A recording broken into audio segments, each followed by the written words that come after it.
देखिए, सबसे पहले तो ये कहना कि क्योंकि वो किसी और पार्टी में थे और आज आपके साथ आ गए हैं, तो वो क्योंकि वहां नहीं कुछ कर सके आपके साथ भी कुछ नहीं करेंगे, ये गलत है। सब कुछ कैप्टन के ऊपर डिपेंड करता है। अगर आप आसिफ जरदारी के नीचे बेहतरीन से बेहतरीन भी लोग रखते हैं, क्या आपका ख्याल है वो कामयाब हो जाएंगे? जिन लोगों ने आपकी पार्टी 1995 में ज्वाइन की थी, जब आपकी पार्टी बिल्कुल स्टार्ट पे थी, अब आप नए लोगों को पार्टी के अंदर एंटर किए जा रहे हैं, लेकिन वो जो पुराने लोग थे उस टाइम पे वो अब आपसे नाराज़ हैं कि उनको वो पोजीशंस नहीं दी जा रही जो कि नए लोगों को दी जा रही हैं। मुसलमानों के लिए अल्लाह ने हमें कुरान में कहता है कि एक इंसान की सुन्नत फॉलो करो, उनका रास्ता फॉलो करो, वो है नबी सल्लल्लाहु अलैहि वसल्लम। उन्होंने फतह मक्का, जब मक्का की फतह हुई, क्या किया उन्होंने? इतने ज़्यादा सारे लोग मुसलमान हो गए।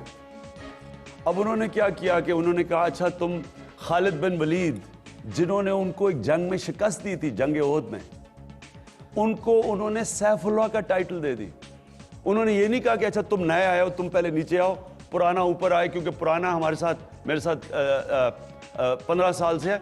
उन्होंने मेरिट इस्टेब्लिश की। जो फैमिली थी अबू सुफियान की फैमिली जो सबसे ज़्यादा मुखालफत करती थी, उनको उन्होंने बड़ी बड़ी पोजीशंस दे दी सोसाइटी में। ये मैं आपको इसलिए बता रहा हूँ कि हमेशा सिलेक्शन मेरिट पे होती है, नए पुराने पे नहीं होती। अब मैं अगर आप कैबिनेट बनाऊं, मेरा कैबिनेट का मकसद है इंशाल्लाह एक नया पाकिस्तान बनाना, इसमें इस्लाहत करना, इसमें रिफॉर्म्स करना, इसमें पाकिस्तान को अपने पैर पे खड़ा करना। उसके लिए क्या मैं ये देखूंगा कि नया पुराना है, या मैं देखूंगा कि पाकिस्तान की बेहतरीन टीम हो, सबसे ज़्यादा क्वालिफाइड लोग ऊपर लेके आऊँ, चाहे वो नए पुराने बेस्ट पाकिस्तान की ब्रेन्स हो जो पाकिस्तान को इस दलदल से निकालें। तो आप मुझे बताएं, आप क्या करेंगे? नए पुराने करेंगे या मेरिट पे टीम सेलेक्ट करेंगे? आप बताएं ना। आपने कहा कि आसिफ अली जरदारी के अंडर काम नहीं कर सके, उन्हीं की कैबिनेट से लोग आपने रखे हैं अपनी पार्टी में, यही समझ के रखे होंगे कि वो आपके अंडर काम करेंगे। लेकिन सरदार आसिफ, जिन्होंने जो एजुकेशन मिनिस्टर रह चुके हैं और जो एजुकेशन के बारे में आपका विजन है, आप समझते हैं कि वो आपके अंडर एक बेहतर एजुकेशन मिनिस्टर बन जाएंगे? देखिए फरिया, जो भी तहरीक इंसाफ में आ रहा है, हमारी विजन और हमारे मंशूर पे आ रहा है, हम उनके ऊपर नहीं जा रहे, हम उनको ज्वाइन नहीं कर रहे, वो हमें हमारे मंशूर, हमारी विजन पे, हमारी पॉलिसीज पे ज्वाइन कर रहे हैं। इसका मतलब कि जो वो पॉलिसीज पहले थी वो छोड़ के हमारी पॉलिसीज एक्सेप्ट कर रहे हैं। देखिए, विजन लीडरशिप की होती है, हजूम लीडरशिप नहीं लेके आता। लेकिन ट्राइड एंड टेस्टेड, जिससे उस बच्ची ने भी सवाल किया, जो ट्राइड एंड टेस्टेड है, जो फेलियर है, जब आप क्रिकेट टीम बना रहे थे, एक शख्स जो मैच खेल ही नहीं सकता, आप उसको भी रखेंगे अपनी टीम में क्योंकि आप you are open to everybody. Cricket team थी जिससे हम वर्ल्ड कप जीते, मैं छोड़ के गया, 1 साल के बाद वही क्रिकेट टीम थी जो मैच फिक्सिंग पे लग गई। क्या चेंज था? देखिए, लीडरशिप के ऊपर डिपेंड करता है। ये आपको गलत फहमी है कि कोई लोग आज ट्राइड एंड फेल, क्या लीडरशिप फेल्ड थी या उनके नीचे कैबिनेट फेल्ड थी? ये पहली दफा पाकिस्तान में हुआ है। ये एक तारीख आप देख रहे हैं कि गवर्नमेंट में बैठी हुई पार्टीज को छोड़ के उस पार्टी को ज्वाइन कर रहे हैं जिसकी एक सीट पार्लियामेंट में नहीं है। ये कभी हुआ ही नहीं है। ये आपके सामने इनकलाब आ रहा है। लेकिन खान साहब, ये तो आपका विजन है ना, आपकी पार्टी के लोग नाराज नहीं हैं आपसे, पुराने लोग कुछ? देखें, जो तो पार्टी के अंदर बैठे हुए थे इसलिए कि वो इसलिए बैठे हुए थे कि उनको कोई ज़ाती फ़ायदे चाहिए थे, उन्होंने इंतज़ार कर रहे थे कि हमारा भी टाइम आएगा और हम कोई पावर में आ जाएंगे, ज़ाती मफादात के लिए थे, उनको तो तकलीफ पहुंचनी चाहिए। लेकिन जो एक पाकिस्तान की सोच और नज़रिए के लिए साथ बैठे थे, वो तो बड़े खुश हैं। वो तो इसलिए खुश हैं कि वो देख रहे हैं पार्टी आगे बढ़ रही है। लेकिन पार्टी फिर से कोई क्लब नहीं होता, उसमें जब तक लोग ना आए पार्टी बनती नहीं है। अगर हम छोटा सा क्लब बना के रखें कि अच्छा जी पुराने हम बैठे हुए हैं और लोग नए आए ना, क्या हम 4 सूबों के अंदर गवर्नमेंट्स बना सकते हैं, कैबिनेट्स बना सकते हैं, क्या सेंटर पर बना सकते हैं? कोई भी पार्टी के अंदर अगर लोग जब आते हैं, पार्टी का खून होता है।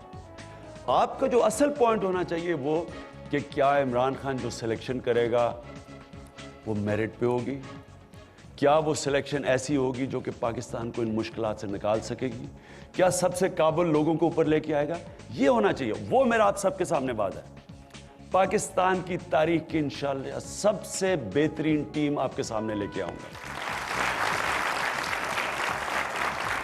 जिस तरह आपने वो क्या कहते हैं मखदूम जावेद हाशमी साहब हैं, जिस तरह ये हैं, आपने इनको अपनी पार्टी में लिया। पहले जिस पार्टी में ये लोग थे, ये लोग उनके बहुत ही, इन लोग जेल भी काटी उनके लिए, सब कुछ किया, तब उनको इनकी पॉलिसीज़ बहुत अच्छी लगती थी। वो उनको सिर्फ कहते थे कि बस इनकी पॉलिसीज़ सबसे अच्छे, नवाज शरीफ ये, नवाज शरीफ वो।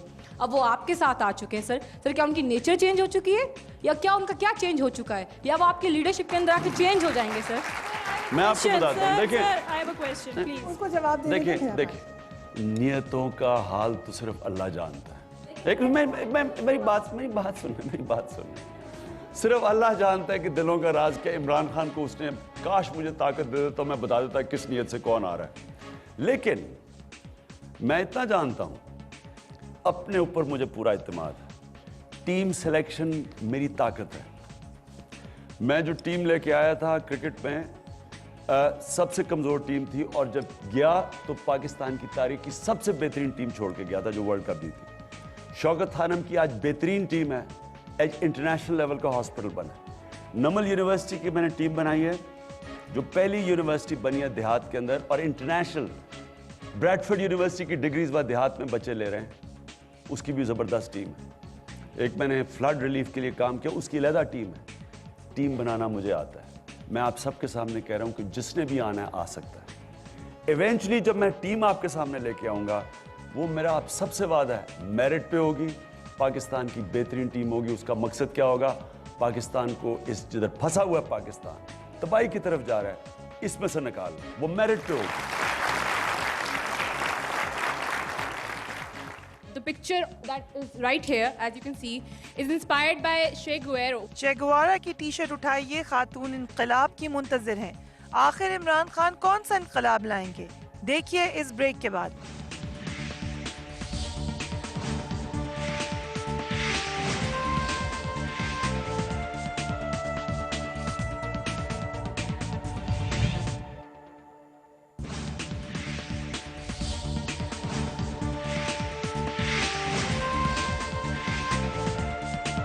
जनरल शुजा पाशा के जाने के बाद आपकी पार्टी यतीम हो गई। एक पार्टी को जिसको इसकी मिस मुल्क की मिलिट्री एस्टेब्लिशमेंट ने बनाया है, उसका नाम है PMLN।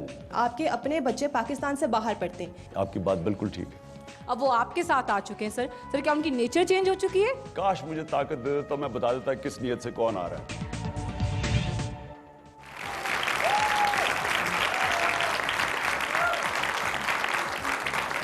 Welcome back. News beat का खुसूसी प्रोग्राम जिसमें इमरान खान साहब खवातीन के सवालात के जवाब दे रहे हैं। एक और सवाल, आपने मेरिट की हमेशा बात की है, तो आपको क्या चीज़ शाह महमूद कुरैशी में मेरिट की लगी कि आपने वाइस चेयरमैन बना दिया? 15 साल से आपकी लीडरशिप के अंदर जो लोग थे, क्या आप उनको 15 साल में इस तरह के काबिल नहीं बना सके? तो हाउ कम हम आपसे एक्सपेक्ट कर सकें कि आप हमें आइंदा आने सालों में बना सकें, जब 15 साल में आप अपनी लीडरशिप के अंदर जो आपको फ्रॉम डे 1 सपोर्ट कर रहे हैं, तब नहीं आप उन्हें बना सके? और दूसरी बात ये,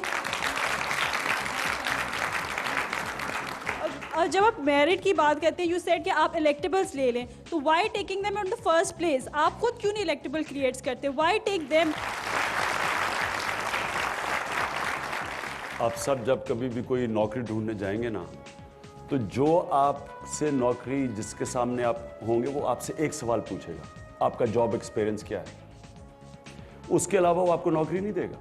आप कहें मेरी ये क्वालिफिकेशन है, लेकिन वो कहेगा कि आपने ज़िंदगी में क्या किया, उसके बेसिस पे वो 10 लोग होंगे, हम सब काम करना चाहते हैं, लेकिन वो उसको देगा आपका जॉब एक्सपीरियंस देख के। अब मैं शाह महमूद कुरैशी का एक्सपीरियंस देखता हूँ और अपनी सारी पार्टी का देखता हूँ। उस 30 साल से वो सियासत कर रहा है। मेरी पार्टी, प्लीज़ बात सुनना, मेरी पार्टी को हुए पूरे 15 साल हैं। उसका सारी पार्टी से ज़्यादा उसके अकेले का एक्सपीरियंस है। वो फॉरेन मिनिस्टर रह चुका है, और सबसे बड़ी बात, शाह महमूद को हमने पोजीशन दी, फाइनेंशियली कोई करप्शन की एलिगेशन नहीं है। अब समझ गए ना? तो अब हम मेरिट के ऊपर हमने फैसला किया था कि ये, आप फिर से एक कंफ्यूज हो रही हैं। आप समझते हैं कि मेरिट यह कि पुराना है, मैं समझता हूँ मेरिट काबिलियत पे है। काबिलियत पे उसका जॉब एक्सपीरियंस भी ज़्यादा। लीडरशिप में कुछ नहीं हुआ ना, लाइक 15 साल में आप लीडरशिप में एक बंदा नहीं डेवलप कर सके तो कैसे आप आगे इस मुल्क को कैसे लेके चलेंगे? क्या आपको पुराने लोगों पे डिपेंड करना है? इट्स नॉट अबाउट पुराने और नए, ये है कि आपके मेरिट की क्या क्रेडिबिलिटी है।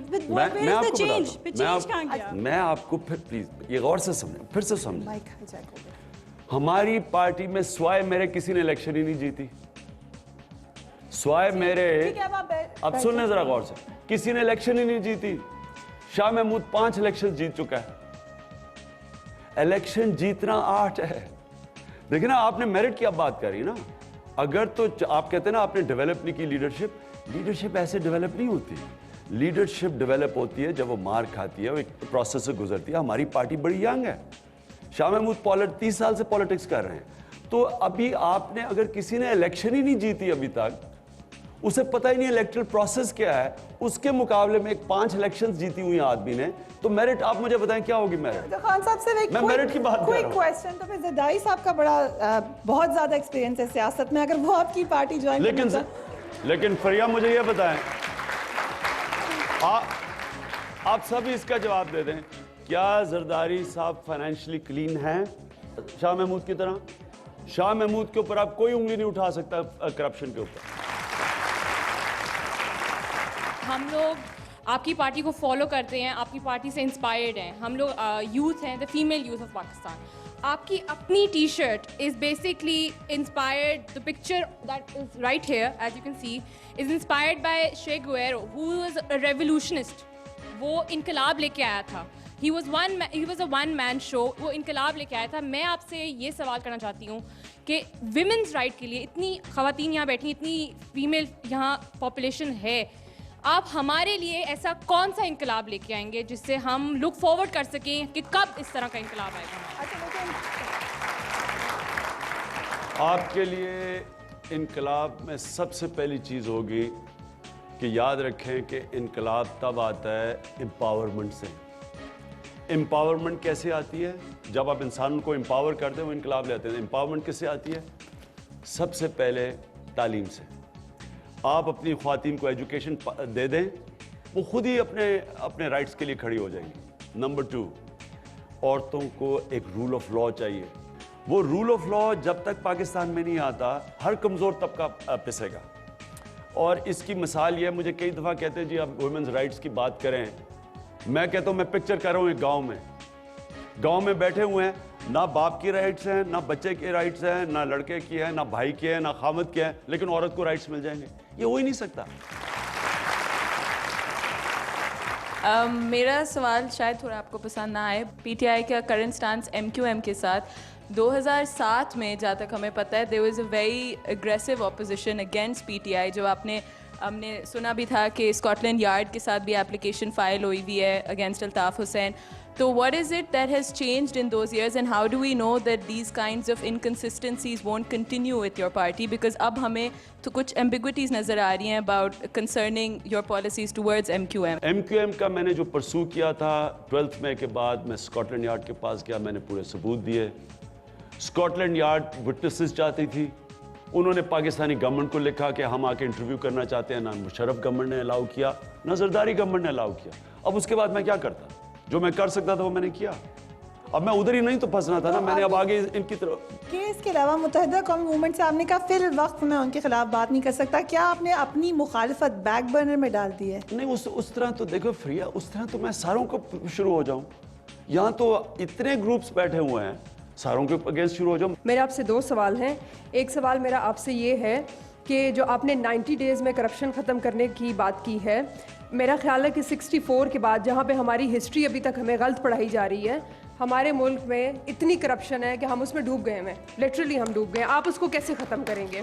और फ्यूडल से आप पैसे कैसे निकालेंगे जो औरत को उसका हक नहीं देते और उसको जला देते हैं? ठीक है। दूसरा सवाल मेरा आपसे ये है कि आपने कोयटा में 23 मार्च को जलसा करना था, जो आपने कैंसिल कर दिया है, उसकी काइंडली रीज़न बता दें।